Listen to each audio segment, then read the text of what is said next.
नमस्कार मित्रों, आज मैं आपके समक्ष डॉक्टर सविता सिंह यात्रा साहित्य पर बात करने के लिए फिर से उपस्थित हूँ।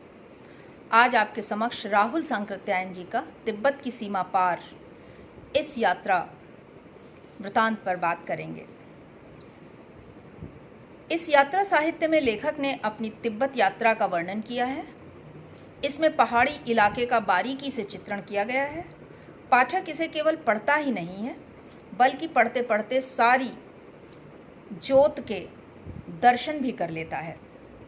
रास्ते में आने वाली कठिनाइयाँ और उन्हें महसूस करते हुए वापस आना, यही इस यात्रा साहित्य की विशेषता है। लेखक लद्दाख के तहसीलदार की मदद से एक चपरासी गंगाराम को अपने साथ लेकर खरडोड की ओर घोड़े पर सवार होकर चल पड़ते हैं। रात के 2 बजे ही यात्रा के लिए निकल पड़ते हैं। सर्दी ऐसी कि शरीर का कोई भी अंग बिना ऊनी कपड़े के खुला नहीं छोड़ा जा सकता है। दिन में यात्रा करना कठिन है, क्योंकि बर्फ़ के पिघलने पर घोड़ों के पैर उसमें धंसने लगते हैं। 14,000 फुट की चढ़ाई पर चढ़ना यानी आटे दाल का भाव मालूम पड़ना। लेखक लिखते भी हैं कि यदि घोड़े पर ना होते तो आटा चावल का भाव मालूम पड़ जाता। यहाँ नया मुहावरा प्रयोग किया है, आटा चावल दाल की जगह। ऐसी चढ़ाई पर घोड़ों को भी दिक्कत हो रही थी। वो भी हाँफ रहे थे और जगह जगह रुक जाते थे। कश्मीर की यात्रा करने के कारण लेखक को पहाड़ी इलाके की सर्दी का पूरा एहसास था। 18,000 फुट ऊपर खरडोड का जोत तिब्बत के कठिन जोतों में से एक माना जाता है। पहले लेखक ने वहां पहुंचकर लद्दाखी लोगों से बातचीत की, थोड़ा विश्राम कर बिना घोड़ों के ही नीचे उतरना आरंभ किया और तब ज्ञात हुआ कि उतराई चढ़ाई से भी अधिक कठिन है। आगे चलकर उन्हें शियोक नदी मिली, जो सिंधु नदी की ही 2 प्रधान धाराओं में से एक है। यह शियोक की उपत्यका है। शियोक के आगे एक गांव में रात गुजारते हैं और दूसरे दिन लेखक रिहोड लामा से मिलकर जोत की तरफ चल पड़ते हैं। यह जोत भी खरडोड की तरह बहुत ऊंचा है। यहाँ लोग तिब्बती भाषा में बोल रहे थे। सत्तू भर की खेती कर लेते हैं। इन सभी का गुजारा भेड़ याक के दूध और मांस से होता है। इसके उपरांत 2 उपत्यकाएं छोटे से तालाब को अपना जल विभाजक बनाती थीं। मन पंगोंग झील के पास उपत्यका टेढ़ी मेढ़ी हो गई थी और ऊपर चढ़ने के बाद खेतों में सिर्फ छोटी मटर दिखलाई पड़ी। 14,000 फुट से ऊपर भी खेती है और यह एक उदाहरण है। लद्दाखी लोग जोत को देवता का प्रताप समझते हैं। एक रात ठहर कर लेखक दूसरे दिन फिर एक नई जोत की ओर चल पड़े। लद्दाख के कुत्ते बहुत बड़े और खूंखार होते हैं। घोड़े पर बैठी सवारी का शिकार भी कर बैठते हैं। ख़ास तौर से चांग थांग के कुत्ते हमला करते हैं। लेखक ने यहीं स्त्री पुरुष को स्वतंत्र विचरण करते हुए देखा तो उनके मन में भी स्वच्छंद विचरण के भाव जाग उठे। वो कहते हैं कि क्या ही अच्छा होता कि मैं भी इसी तरह कुछ भेड़ों, 1-2 गधों और एक तिब्बती तरुणी के साथ एक जगह से दूसरी जगह घूमता फिरता। जहाँ मन आता वहाँ तंबू लगाता। तरुणी और मैं मिलकर गधों और भेड़ों के सामान उतारते, भेड़ों से सामान उतारते।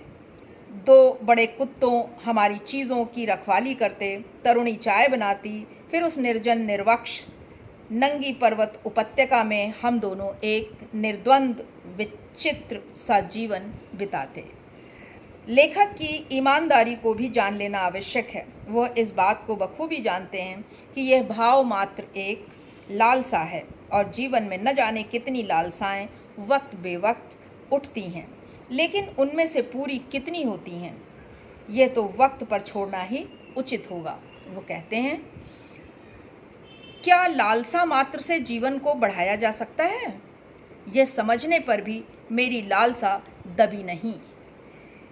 उसने एक कोने में स्थायी स्थान ग्रहण किया। यहाँ से लेखक बुशहर रियासत की ओर बढ़े। गंगाराम और उसके साथी यहाँ से लेह लौट गए। खट्टे मीठे अनुभवों के साथ लेखक आगे बढ़ते गए। पिस्सुओं का आक्रमण सहन करते हुए लेखक रारंग जोत की ओर बढ़े। दरअसल रारंग एक गांव का नाम है।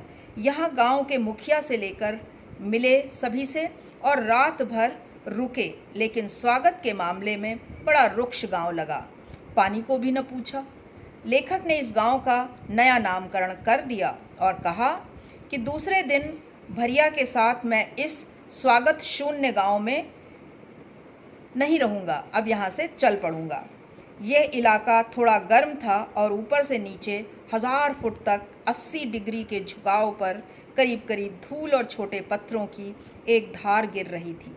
लेखक अचंभित थे, किंतु भरिया कूद कूद कर निकल रहा था।